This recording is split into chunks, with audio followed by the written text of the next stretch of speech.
연결하는 교회 성도 여러분, 한 주간 평안하셨습니까? 설 연휴가 계속 진행되고 있습니다. 어제 설은 잘 보내셨습니까?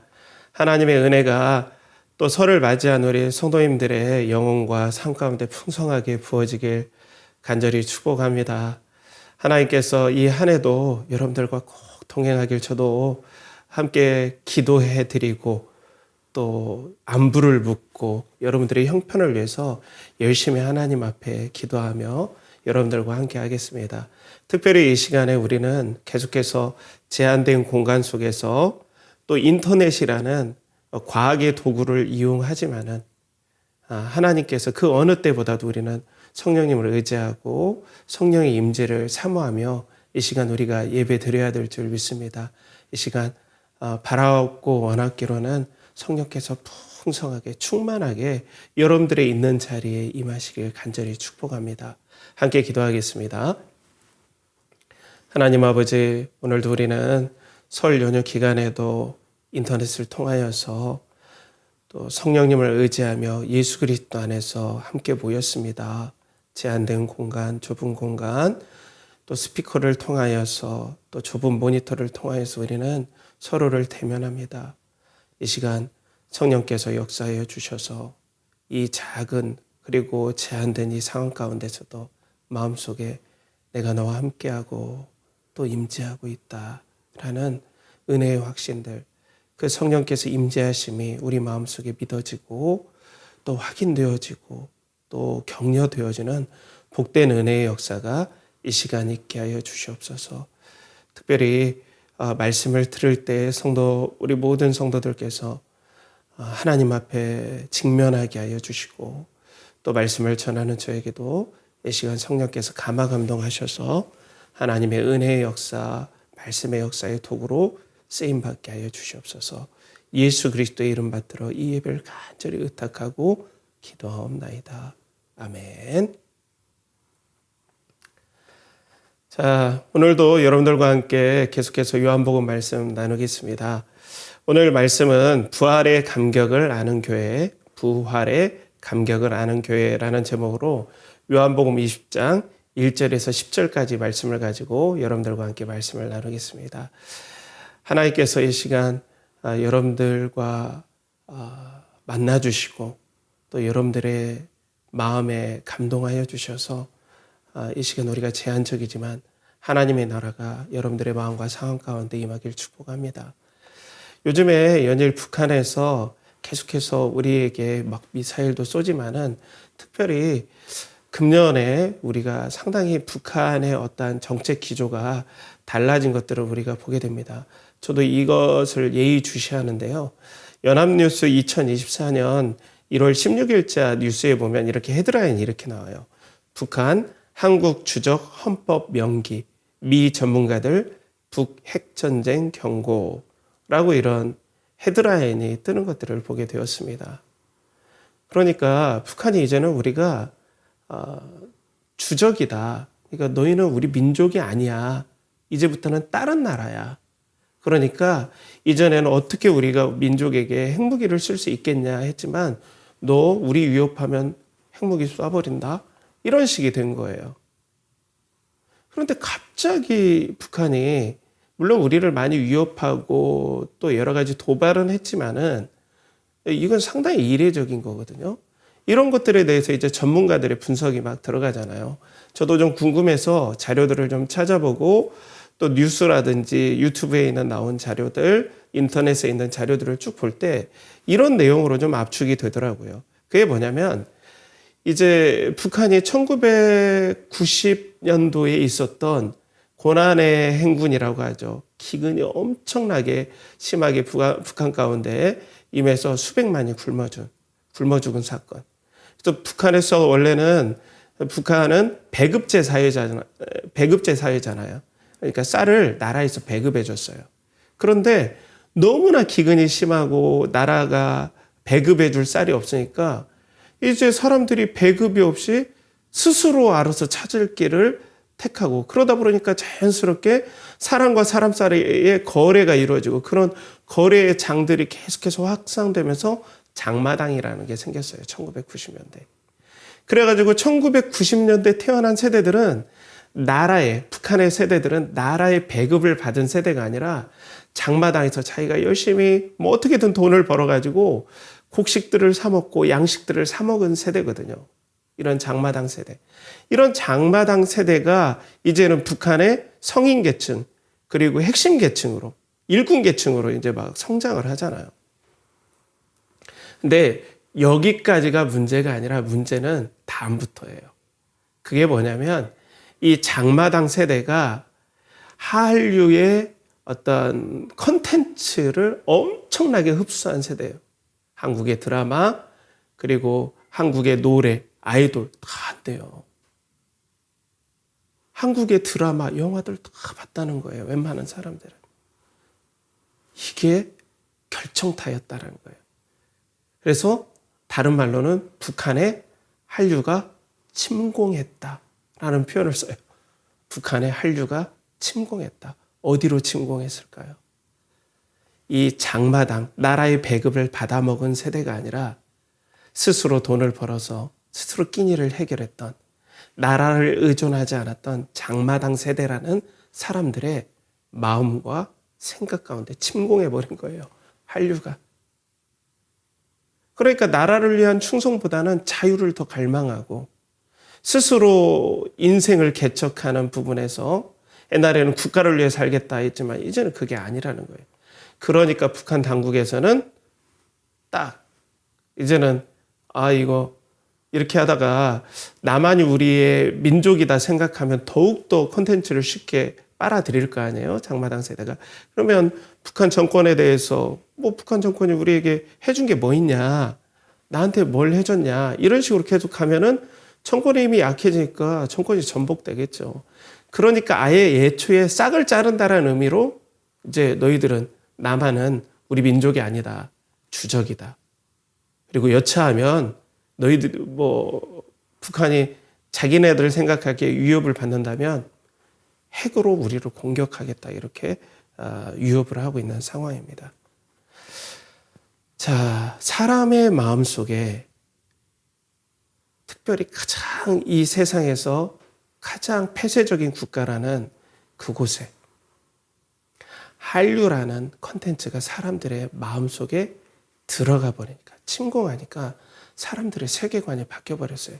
옛날에는 북한 공산당이 얘기해줬던, 공산주의가 얘기해줬던 그 세계, 우리 공산주의가 최고다, 그리고 공산주의의 낙원이 올 것이다 라는 그 세계관으로 모든 세상을 바라봤던 사람들이 한류라는 전혀 다른 세상의 컨텐츠, 전혀 다른 세상의 어떤 흐름들을 딱 마음속에 이식되니까 세계관이 바뀌어버린 거예요. 이게 무섭습니다, 여러분. 세계관이 바뀌면 무서운 거예요, 이건. 그래서 지금 이제 우리나라의 정책 기조, 우리나라와의 북한과의 정책 기조가 바뀔 정도로 지금 북한이 위협을 느낀다는 거죠. 그런 의미에서 오늘 여러분들, 이제 우리가 계속해서 예수 그리스도의 십자가에 대해서 쭉 나눴었잖아요. 예수 그리스도께서 십자가에 돌아가시고, 지난주에는 이제 유대인들을 두려워했던 니고데모와 아리마대 요셉, 이런 부분들, 내용들을 우리가 나눴죠. 그래서 예수 그리스도를 빈 무덤에, 새 무덤에 이제 모셨죠. 그리고 향품을 바르고 세마포로 쌌어요. 유대의 장례의 절차대로. 그리고 난 다음에 드디어 오늘 이제 우리가 여러분들과 함께 부활에 대해서 얘기를 하는 겁니다. 제가 막 전율이 막 올라요, 여러분. 부활에 대해서 나오는데 저는 오늘 말씀을 연구하면서 너무나 이상했어요. 그게 뭐냐면 제자들의 태도예요. 그런 부분들이 좀 이상했습니다.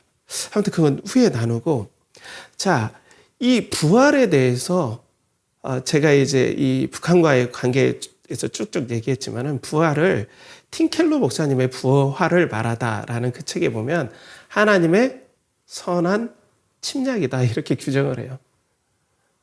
부활은 하나님의 선하신 침략이다. 세상을 향한. 이렇게 얘기를 하죠. 그러니까 예수 그리스도의 부활은 뭐냐면은 예수 그리스도께서 여러분들 영으로 계십니까? 육체로 계십니까? 지금 이거 답변 못 하시는 분들 엄청 많습니다. 지금 예수님은 육체로 계십니까? 그냥 영으로 계십니까? 자, 예수님은 육체로서, 몸으로서 부활하셨죠. 그죠? 예수님은 영원한 하나님이시지만 영원한 참 사람이시죠. 우리 주 예수 그리스도의 독특한 본성이시죠. 본질이시고. 그런데 예수님께서 죽음을 이기시고 부활하셨어요. 이거 두 가지 의미가 있는 거예요. 첫 번째로는 예수님께서 우리의 모든 죄악을 짊어지시고 돌아가셨다라고 분명히 얘기했죠.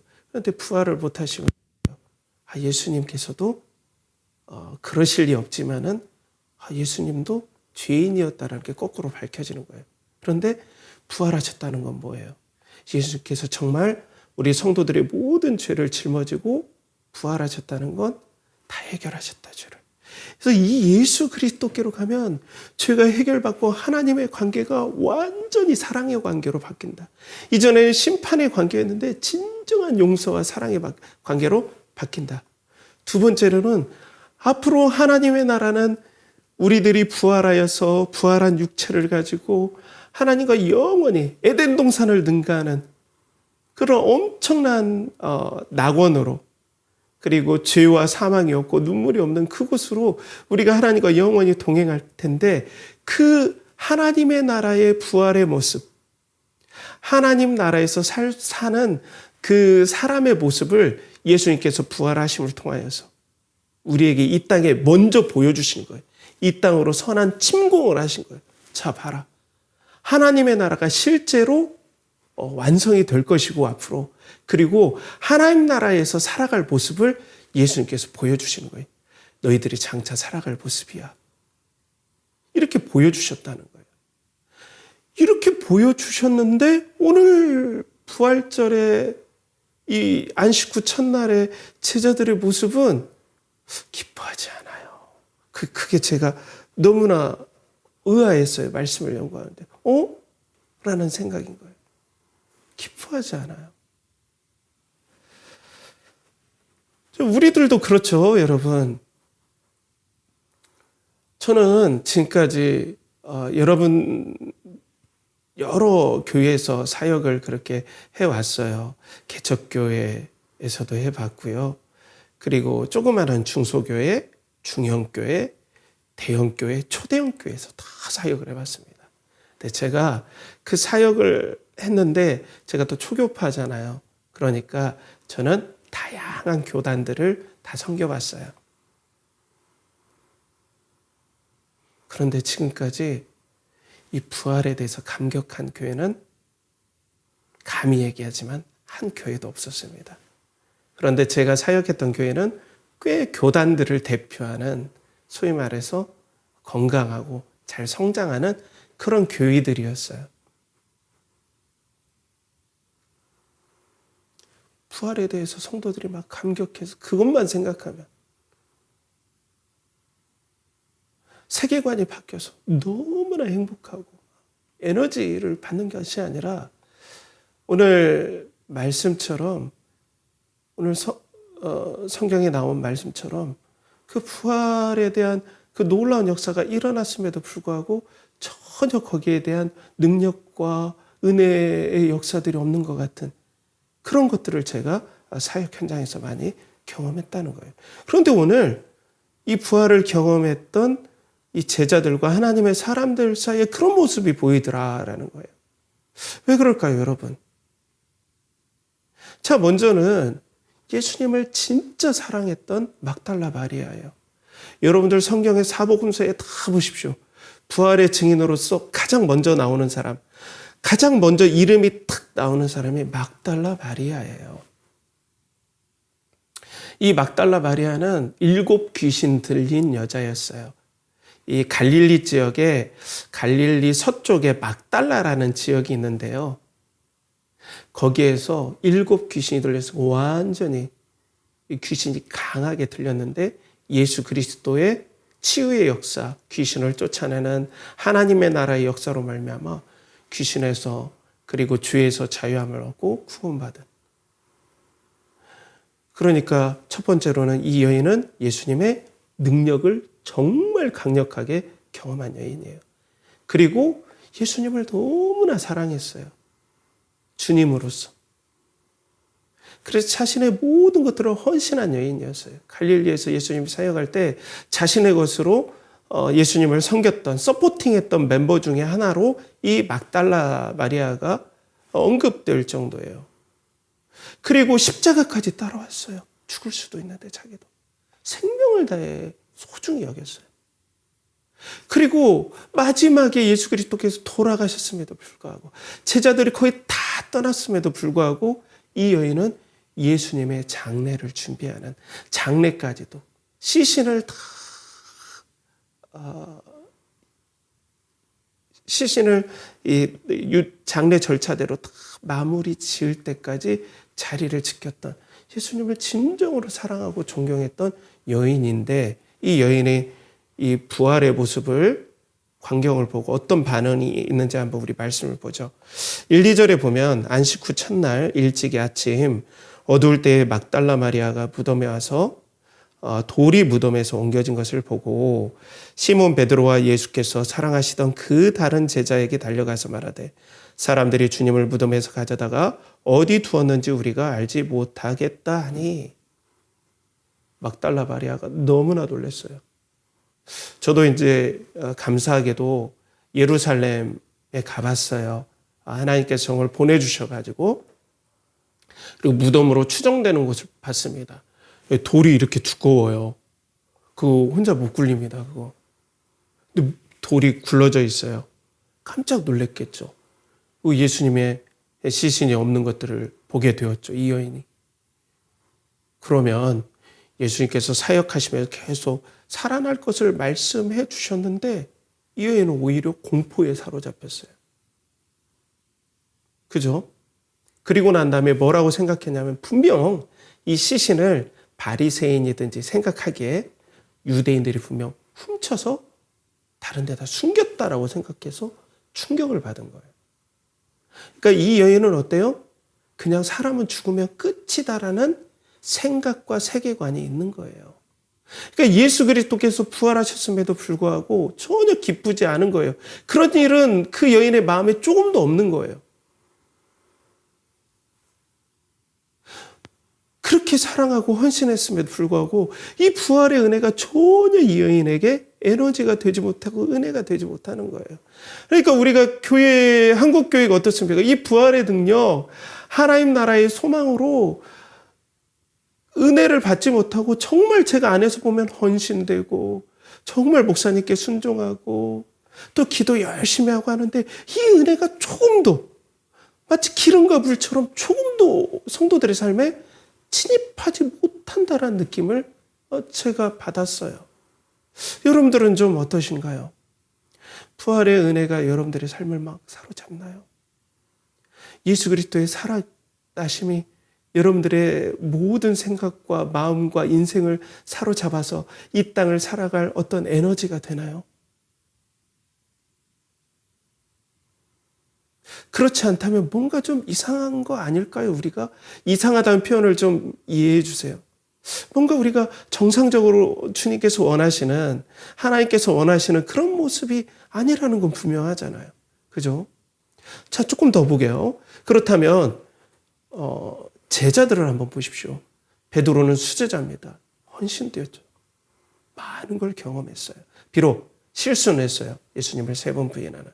그렇지만 예수님의 무덤에 다시 뛰어갈 정도가 되면 예수님을 사랑했어요. 그리고 또 한 사람은 오늘 말씀을 기록한 사도 요한입니다. 예수님께서 사랑하신 그 다른 제자예요. 예수님의 사랑을 받았어요. 여러분들 그거 아시죠? 십자가상에서 누구한테 어머니를 맡겼습니까? 육신의 어머니 마리아를. 바로 이 사랑하시는 제자한테 맡겼어요. 얼마나 예수님을 사랑했습니까? 얼마나 헌신됩니까? 얼마나 가르침을 받았어요. 그죠? 그런데 이 제자들의 반응을 보십시오. 자, 4절에서 8절까지 좀 말씀이 깁니다. 우리가 함께 보면 둘이 같이 다름질하더니 그 다른 제자가 베드로보다 더 빨리 달려가서 먼저 무덤에 이르러 굽으려 세마포 놓인 것을 보았으나 들어가지는 아니하였더니 시몬 베드로는 따라와서 무덤에 들어가 보니 세마포가 놓였고 또 머리를 쌌던 수건은 세마포와 함께 놓이지 않고 딴 곳에 쌌던 대로 놓여 있더라. 그때야 무덤에 먼저 갔던 그 다른 제자도 들어가 보고 믿더라. 자, 막달라 마리아가 전해준 소식을 듣고 베드로와 또 예수님께 사랑하시는 그 다른 제자가 달리기를 했는데 다른 제자가 좀 젊었던 것 같아요. 베드로가 좀 나이가 있었던 것 같아요. 그래서 다른 제자가 먼저 가서 이렇게 먼저 들어가진 않고 고개를 빼꼼해서 이렇게 대충 이렇게 본 것 같아요. 근데 예수님께서 안 보이시는 거예요. 그리고 나중에 이제 베드로가 헐레벌떡 뛰어왔어요. 막 숨이 차가지고 확 와서 이제 좀 마음을 고르고 베드로는 들어갔어요. 항상 베드로는 그래요. 행동이 먼저예요. 베드로가 들어갔어요. 그리고 봤어요. 그런데 놀라워요. 제가 다른 분의 이 말을 좀 인용하자면 예수님을 세마포로 잘 이렇게 감쌌잖아요. 그러면 사람들이 예수님의 시체를 만약에 훔쳐갔다면 어떻게 했을까요? 그 세마포를 다 풀어서 훔쳐갔을까요? 시신을? 그러면 시신을 소위 말해서 이렇게 움직이기가 더 힘들어요. 그러니까 세마포채로 훔쳐가야 그게 일리에 맞아요. 그런데 세마포가 그대로 있었어요. 시신을 감쌌다. 그러면 세마포가 그대로 돌돌 말린 채로 있었다는 건 뭐예요? 예수님께서 정말 육체의 부활이시지만 신령한 몸이기 때문에 그냥 몸이 마치 몸만 쑥 빠져 나와버린 거예요. 마치 조금 표현이 그래서 제가 그렇지만은 이렇게 세마포는 마치 허물처럼 되어 있는 거예요. 몸만 쑥 빠져 나오신 거예요. 그리고 머리를 감쌌던 수건은 다른 쪽으로 개어 놓으셨어요. 이걸 본 거예요. 너무나 베드로가 놀란 거예요. 그리고 이게 중요합니다. 그 다른 사랑하시는 제자도 후에 들어가서 봤는데 이건 사람이 살아나지 않으면 이렇게 될 수 없다라고 보고 살아나신 것을 오늘 8절에 보면 들어가 보고 믿더라라고 되어 있습니다. 뭐라고요? 믿더라. 이걸 성경학자들이 이렇게 해석했던 걸 보면 살아나신 건 믿었다라는 표현으로 봐도 맞아요. 그런데 사랑하시는 그 다른 제자도 기뻐하지 않아요. 살아나신 것 같은데 정도인 것 같아요. 막 기뻐하지 않아요. 이야 할렐루야. 막 이걸 보면서 막 전율하면서 베드로가 막 이렇게 얼싸안고 막 펑펑 울고 막 드디어 우리가 기다렸던 이렇게 하지 않는다는 거예요. 그냥 이 두 제자가 집으로 가버려요. 뭔가 이상하죠, 여러분.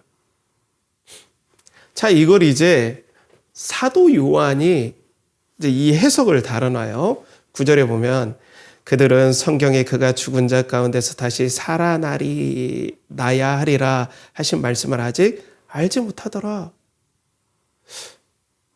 자, 성경은 구약 성경인데 10편, 16편, 10절 말씀을 아마 생각하고 사도 요한이 얘기했을 거다라고 좀 보고 있죠.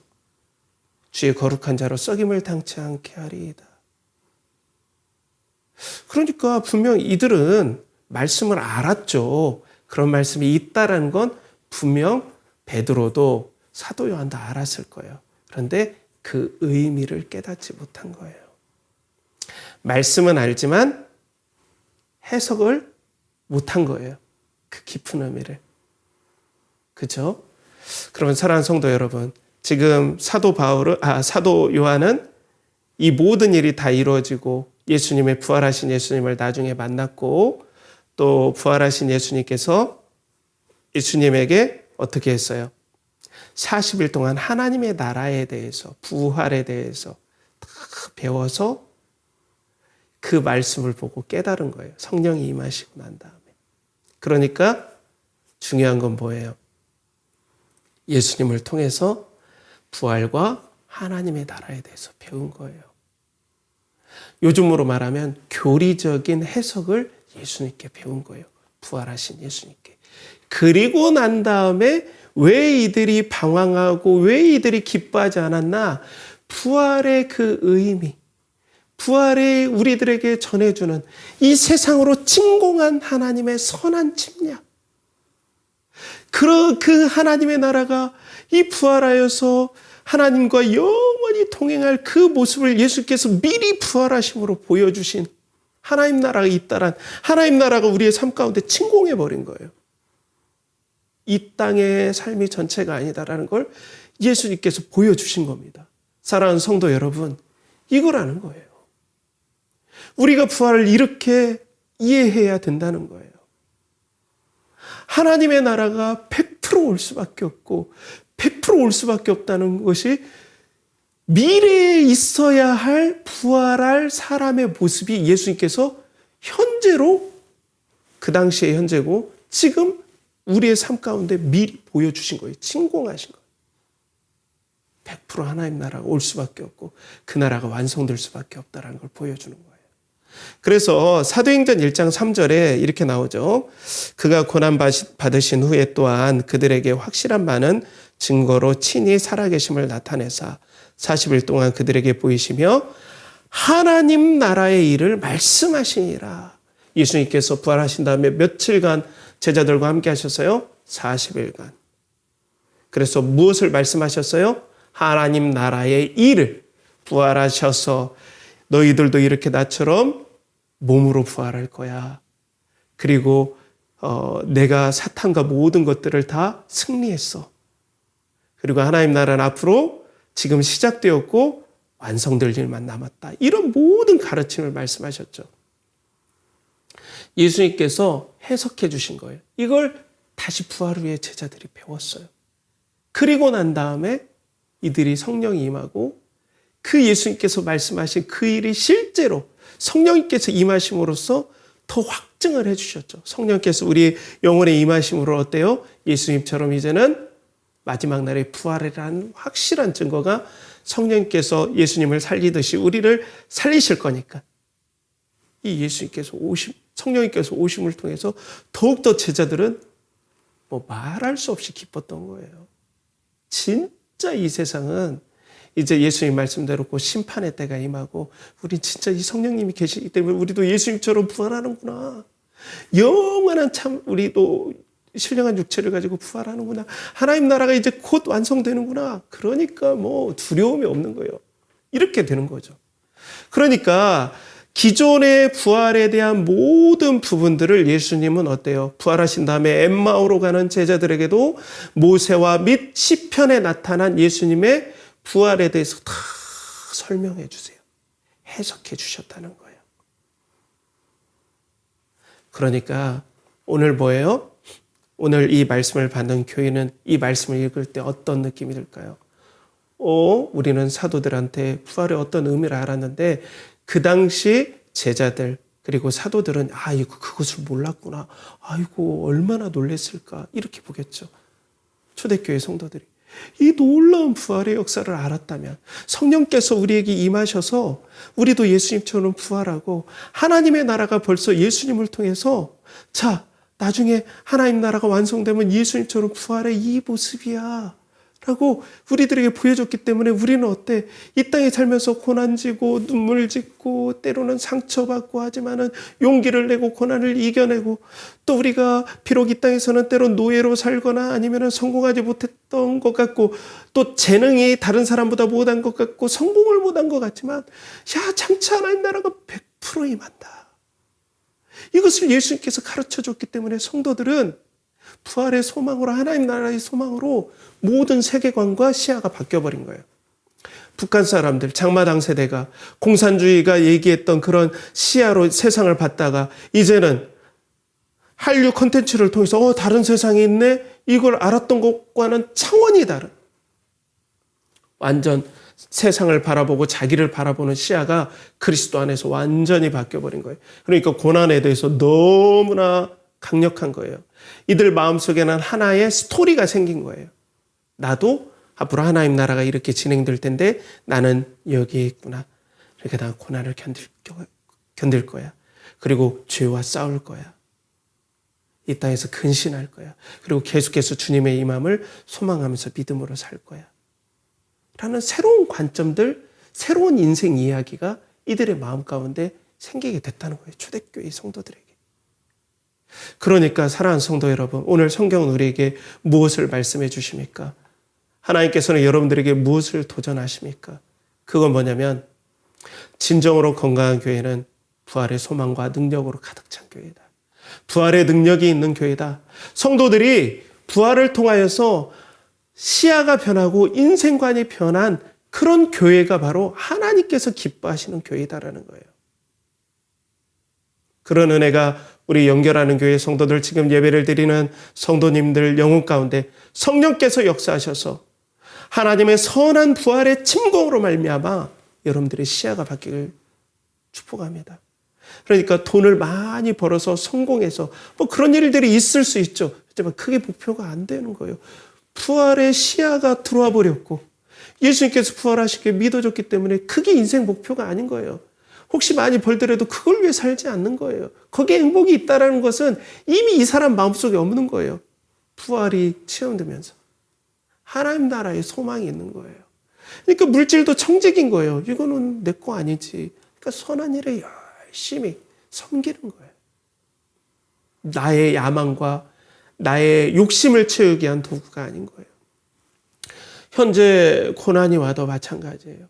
이 고난도 하나님 나라를 갈기 위한 하나의 단계이기 때문에 또 하나님께서 예수 그리스도를 부활시키심으로 말미암아 나를 사랑하신다는 걸 다 증명하셨기 때문에 하나님의 사랑에서 온 어떤 것든 내가 버릴 것이 없고 그렇기 때문에 은혜가 족하다.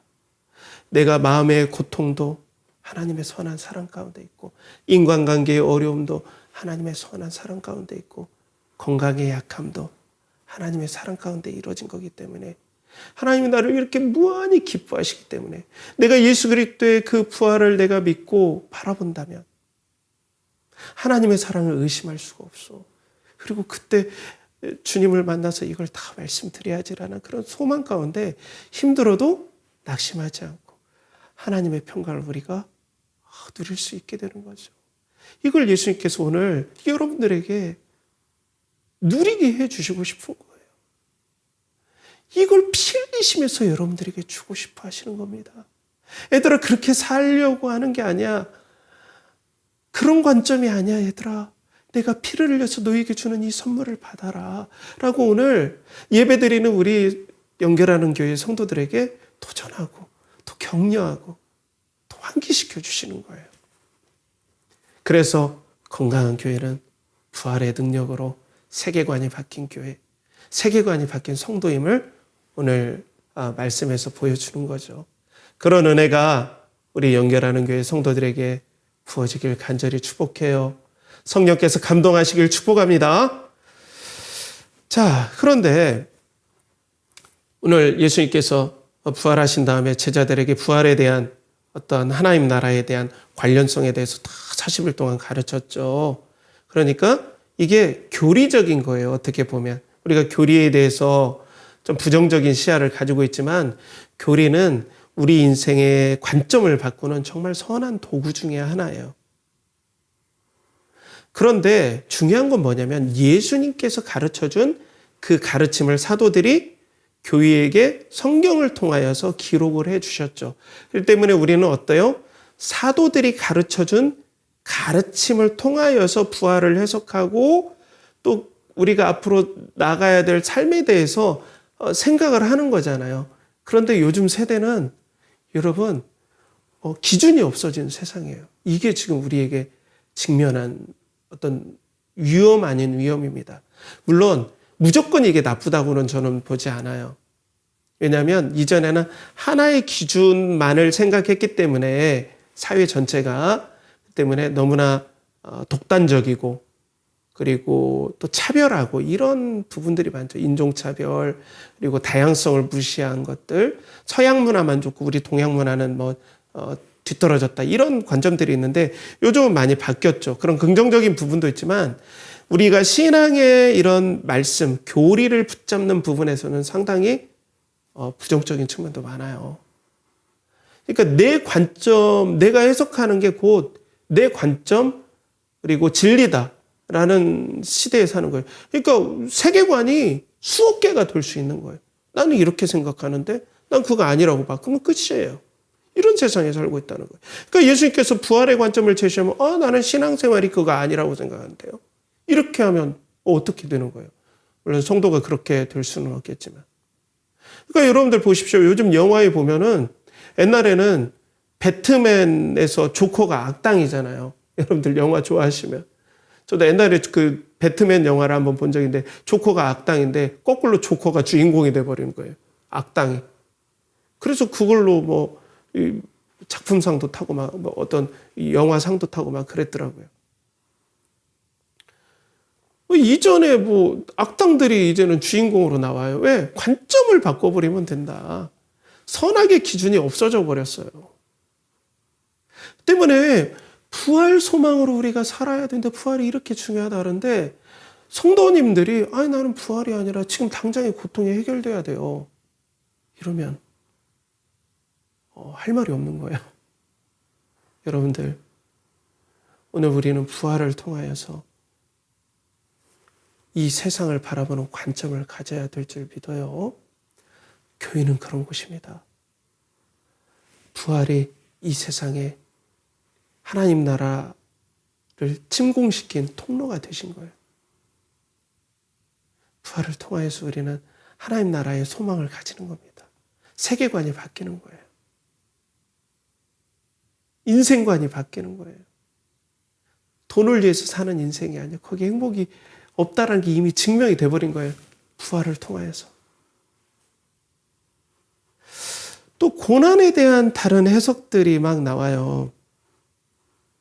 우리 인생에 성도들이 고난을 당하잖아요. 그러면 우리는 어때요? 부활 소망으로 인내하고 참고 그걸 부활의 관점으로 하나님께서 부활의 소망을 우리에게 품게 하심으로 하나님 나라에 우리가 참여하기에 이런 고난은 하나님께 주시는 어떤 은혜의 통로다. 그러니까 우리가 인내하고 또 우리가 열심히 극복해야 될 건 극복하자라는 관점인데 요즘의 관점은 이 고난 자체가 그냥 제거의 대상인 거예요.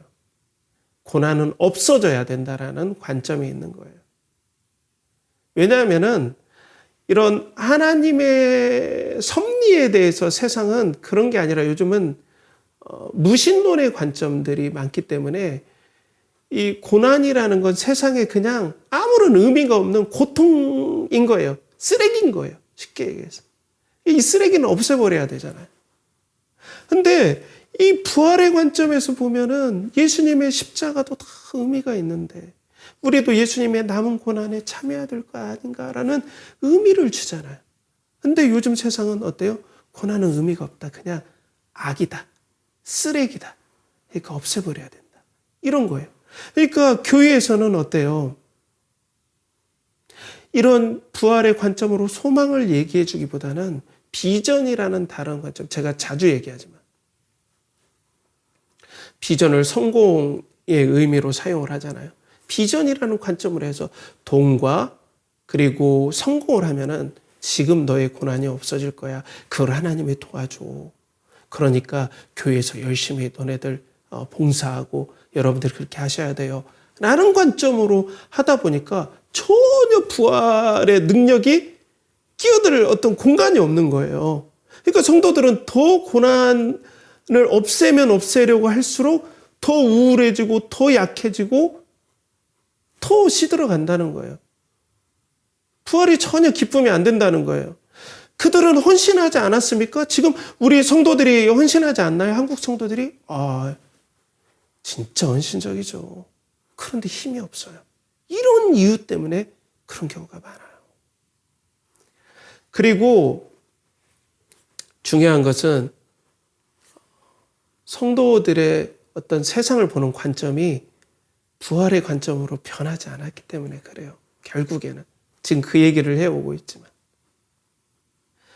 그러니까 그냥 교회에서는 참 좋은 성도인데 세상에 나가면 세상에서도 내가 하나님 나라를 소망하면서 야 부활 예수 그리스도의 부활이 딱 온 걸 보니까 하나님 나라가 100% 임할 수밖에 없으니까 이 땅에서 내가 그 부활을 소망하면서 열심히 살아야지. 누가 보지 않더라도 하나님 편에 서고 그리고 양심적인 편에 서고 정직하게 진실되게 그리고 더 사랑하고 낮추는데 내가 그리고 성공을 위해 아기다툼하기보다는 차라리 내가 양보해야지. 왜? 나의 소망은 저기가 아니니까.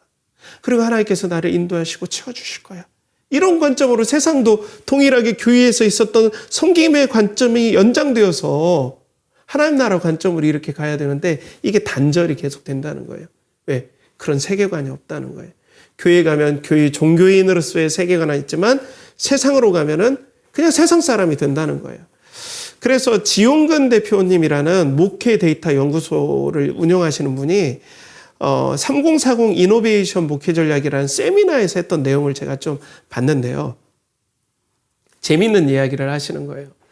2021년 미국의 유명한 이 통계 단체가 퓨 리서치라는 곳이 있는데요. 17개국 선진국들에 있는 신앙인들을 대상으로 코로나 이전과 이후의 신앙심의 어떤 차이에 대해서 연구를 했대요. 그래서 코로나 이후에 신앙심이 어떻게 변화됐을까라고 했는데 17개국 중에 16개국은 20%가 더 신앙이 더 좋아졌다라고 이 통계가 나왔어요. 그런데 유일하게 신앙이 20% 밑으로 떨어진 곳이 딱 한 곳 있습니다. 어디겠습니까? 우리 한국이에요. 한국은 20%가 떨어졌어요. 왜냐하면 신앙생활 자체가 교회 안에서만 이루어지는 걸로 돼 있는데 코로나가 오니까 어때요? 교회에서 못 모였잖아요. 그러니까 어때요?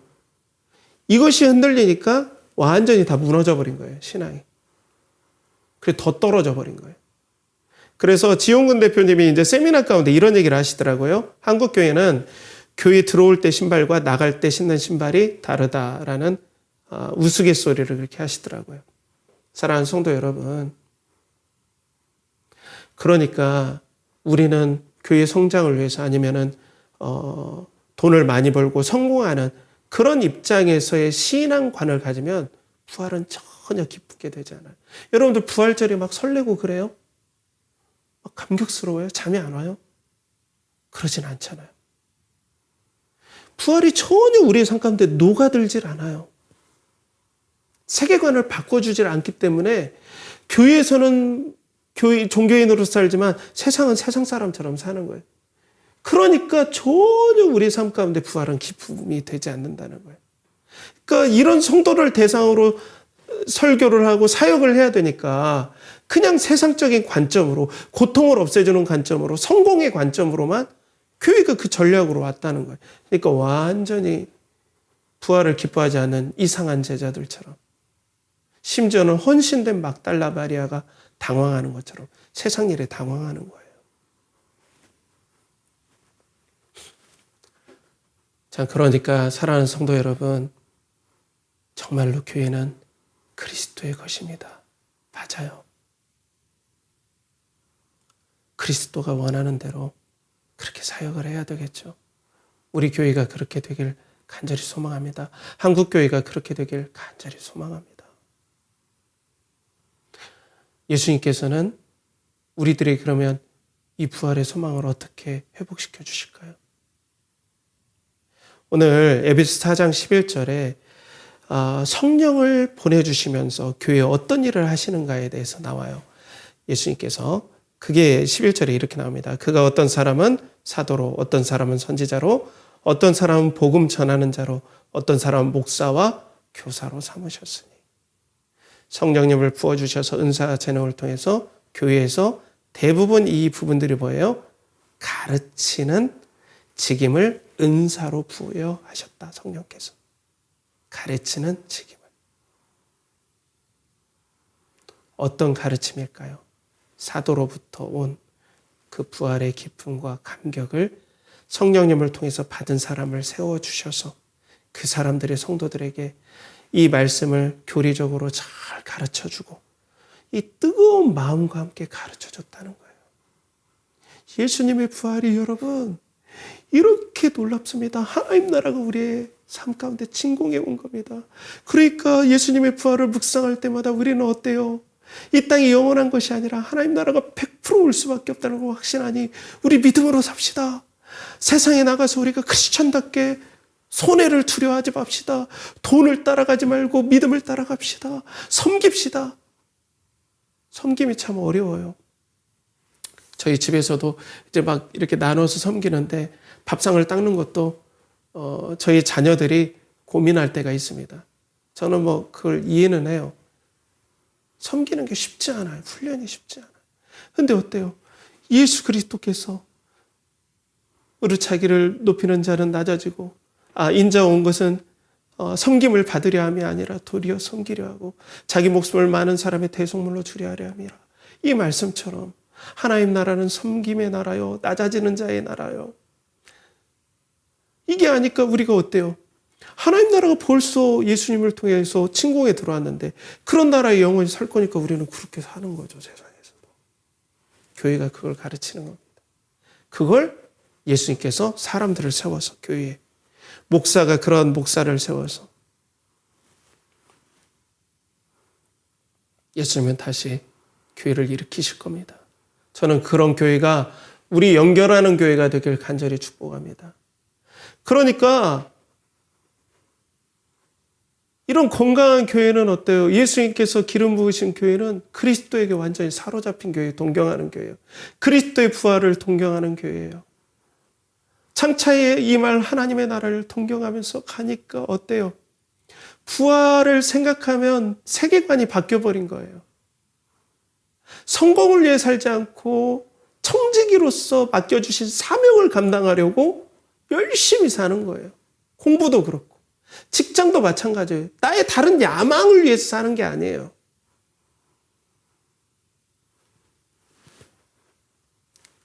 하나님의 나라가 임하는 그 나라, 섬김의 나라, 사랑의 나라가 벌써 시작돼 버렸기 때문에 아니 시작됐는데 내가 왜 망할 세상에서 높임받고 세상 사람들을 내 욕심을 위해서 누르는 일을 왜 합니까? 벌써 하나님 나라가 시작됐는데. 그러니까 하나님 나라 방식대로 내가 세상에서 살려고 하는 거죠. 사랑의 방식, 섬김의 방식. 그러니까 밖에 나가는 신발도 똑같은 거죠. 그러니까 기쁜 거예요. 고난이 와도 섬기다가 손해봐도 내가 마음이 아프지만 소망이 있는 거예요. 그러면서 성령께서 엄청난 은혜들을 부어주면서 이런 교회에 부활의 능력들이 나타나는 거예요. 이게 소망이 될 줄 믿습니다. 부활로서 보이고 하니까 진짜 형제 자매가 되는 거 아닌가요? 아니 부활하면 다 형제 자매잖아요. 근데 지금 가정이 다르고 모든 것들이 다르니까 형제 자매하면 그냥 말만 형제 자매예요? 근데 예수님의 부활이 시작됐으니까 다 서로 부활하면 형제 자매로 다 불리잖아요. 그죠? 그러니까 진짜 지금부터 형제 자매인 거예요. 진짜 내 형제구나, 내 자매구나. 이거 기도해주고 사랑이 가득 차고 이게 부활의 능력이 있는 교회인 거예요.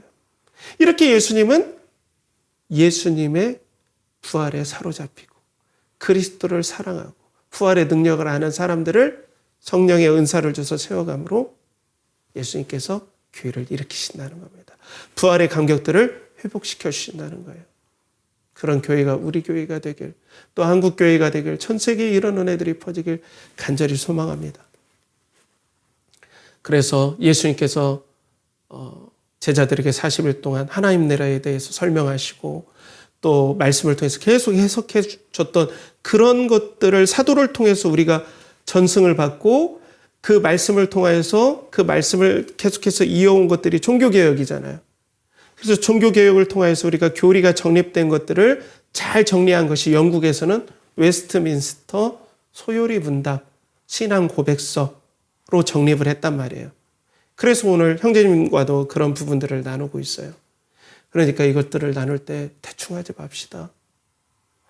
이것들을 통해서 부활의 영광, 하나님의 영광, 하나님 인간의 첫째 목적이 뭡니까? 하나님을 영화롭게 하고 즐거워하는 것이다. 이 관점으로 세계를 보는 거예요, 여러분.